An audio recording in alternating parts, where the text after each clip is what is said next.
पालक आणि पोहे ही कोणती बरं रेसिपी? हे रेसिपी पाहण्यासाठी व्हिडिओ कुठेसुद्धा स्किप न करता संपूर्ण व्हिडिओ पहा.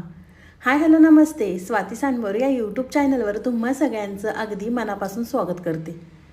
तर इथे पहा, मी 1 कप पोहे घेतलेले आहे आणि मूठभर या ठिकाणी मी पालक घेतलेले आहे. तर पालक एका साईडला ठेवून देऊया. पालकचा कुठे वापर करायचा ते तुम्हाला मी पुढे सांगतेच. तोपर्यंत एका भांड्यामध्ये पोहे घ्यायचे. पोहे 2 पाण्याने धुतल्यानंतर त्यामध्ये पाणी ठेवायचं आणि पोहे आपल्याला या ठिकाणी भिजत ठेवायचे आहे. पोहे भिजतात ते तोपर्यंत आपण या ठिकाणी दुसरी तयारी करूया. इथे मी मिक्सरचं भांडं घेतलेलं आहे. मिक्सरच्या भांड्यामध्ये आपल्याला आलं आणि लसूण घालायचं आहे. त्यानंतर इथे मी 4 ते 5 हिरव्या मिरच्या घातलेल्या आहेत. 1 चमचा जिरे घालायचे आणि मिक्सरला आपल्याला हे वाटून घ्यायचं आहे. अगदी या पद्धतीने थोडंसं जाडसर आपल्याला वाटून घ्यायचं आहे. तर वाटणसुद्धा आपलं तयार झालेलं आहे.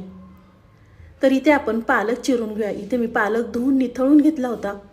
तर जे पालकचे देठ आहेत ते आपल्याला फेकून न देता पालकची भाजी बनवताना त्यामध्ये आपल्याला हे देठ वापरायचे आहे. आज आपण 1 कप पोहे आणि मूठभर पालकपासून भन्नाट अशी रेसिपी पाहणार आहोत.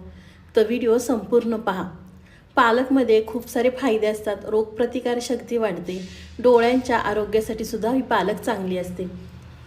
तर इथे पहा, अगदी व्हिडिओमध्ये दाखवते त्या पद्धतीने पालक बारीक बारीक चिरून घ्या. तुम्ही या ठिकाणी पाहू शकता, मी सगळा पालक बारीक चिरून घेतलेला आहे. त्यानंतर आपल्याला या ठिकाणी कोथिंबीरसुद्धा बारीक चिरून घ्यायची आहे. तोपर्यंत तुम्ही आपल्या चॅनलवर नवीन आला असेल ना, तर प्लीज एक सबस्क्राईब नक्कीच करा. तर तुम्ही या ठिकाणी पाहू शकता, मी पालक आणि कोथिंबीर दोन्हीसुद्धा चिरून घेतलेलं आहे.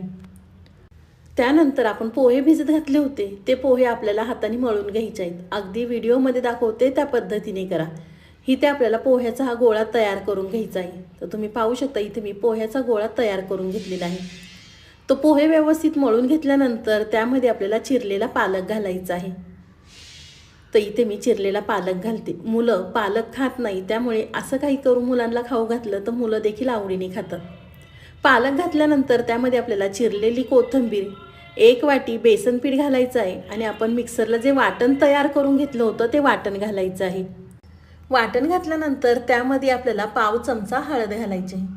पाव चमचा हळद घातल्यानंतर आपल्याला 1 चमचा मिरची पावडर घालायची आहे. इथे मी छोटा चमचा वापरलेला आहे. आणि रंग छान येण्यासाठी त्यामध्ये आपल्याला अर्धा चमचा काश्मीरी मिरची पावडर घालायची आहे. 1 चमचा या ठिकाणी मी ओवा घेतलेला आहे. तर आपल्याला थोडा हातावर क्रश करून हा ओवा घालायचा आहे.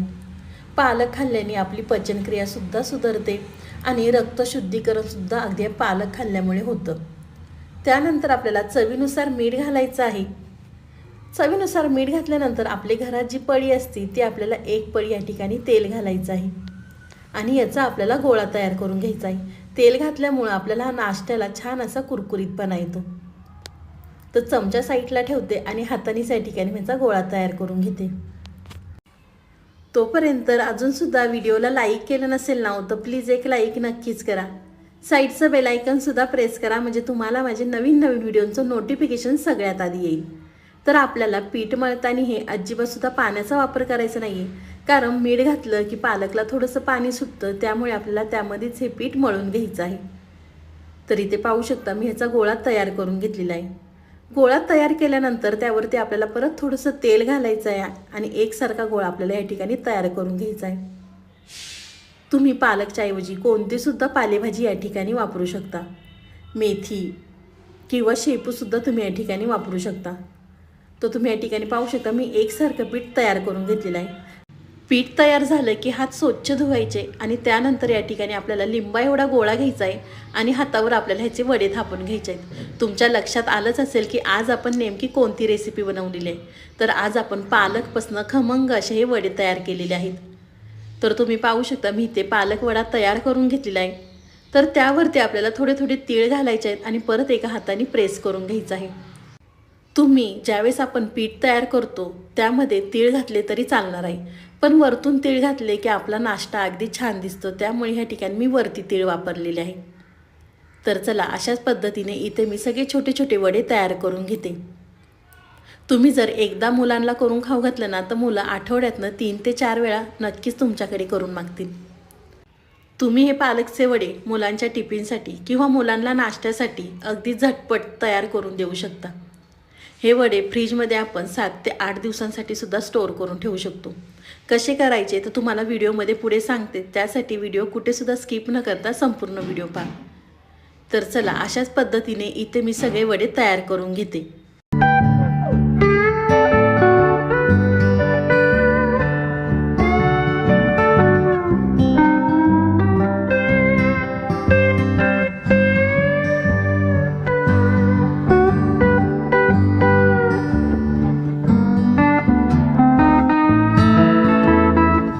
तुम्ही या ठिकाणी पाहू शकता, मी सगळे पालकचे वडे तयार करून घेतलेले आहेत। दिसायला किती छान दिसतात ते। तर पालकचे वडे तयार झाल्यानंतर इथे मी एका साईडला तेल गरम करून घेतलेलं आहे। तेल कडकडीत गरम झालं की आपल्याला ह्या ठिकाणी गॅस मीडियम ठेवायचा आहे। त्यानंतर आपल्याला तेलामध्ये एक एक वडा सोडायचा आहे आणि दोन्ही साईडनी छान रंग येईपर्यंत आपल्याला तळून घ्यायचे आहेत। मी तुम्हाला म्हटलं होतं फ्रीजमध्ये हे पालकचे वडे तुम्ही स्टोअर करून ठेवू शकता। कशा पद्धतीने मी तुम्हाला इथे सांगते। तर चाळणीवरती सगळे हे वडे ठेवायचे, चाळणीला थोडंसं तेल लावायचं आणि सगळे वडे चाळणीवरती मांडायचे आणि आपण कोथिंबीर वडी किंवा आळू वडी उकडतो त्या पद्धतीने आपल्याला हे वडे उकडून घ्यायचे। 10 मिनिटासाठी ह्याला तुम्ही स्टीम देऊन ठेवू शकता। थंड झाल्यानंतर पॅकबंद डब्यामध्ये आपल्याला ठेवायचे आहेत। ज्यावेळेस तुम्हाला हे वडे तळायचे असतील त्यावेळेस 10 मिनिटं फ्रीजच्या बाहेर काढायचे आणि मुलांसाठी तुम्ही हे वडे तळून देऊ शकता। तर तुम्ही इथे पाहू शकता दोन्ही साईडनी सुद्धा वडे मस्त असे तळलेले आहेत। रंगसुद्धा वड्यांना किती सुंदर आलेला आहे। त्यावरती आपण ते तीळ लावले आहेत, त्यामुळे वडे अगदी छान दिसतात ते। तर एका चाळणीवर काढून घेते मी, म्हणजे एक्स्ट्राचं काही तेल असेल ते निघून जाईल। आणि अशाच पद्धतीने इथे मी दुसरे सुद्धा वडे तळून घेते।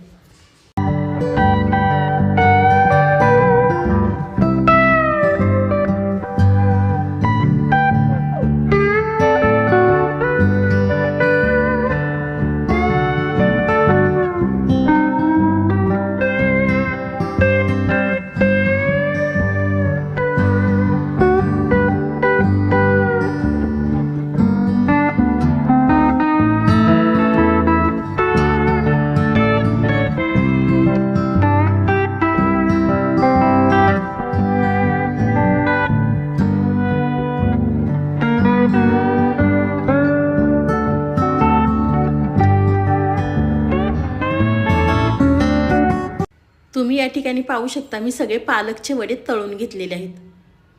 तुम्हाला या ठिकाणी मी दाखवते, अजिबात सुद्धा तेलकट होत नाही, हाताला अजिबात सुद्धा तेल लागलेलं नाही।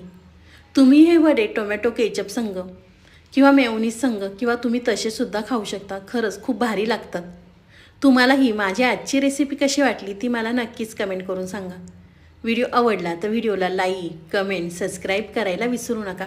मी आशा करते की तुम्हाला माझा व्हिडिओ खूपच आवडला असेल ना तर व्हिडिओ शेअर करायला विसरू नका। तर चला, पुन्हा भेटूया असाच एक छानसा व्हिडिओ घेऊन।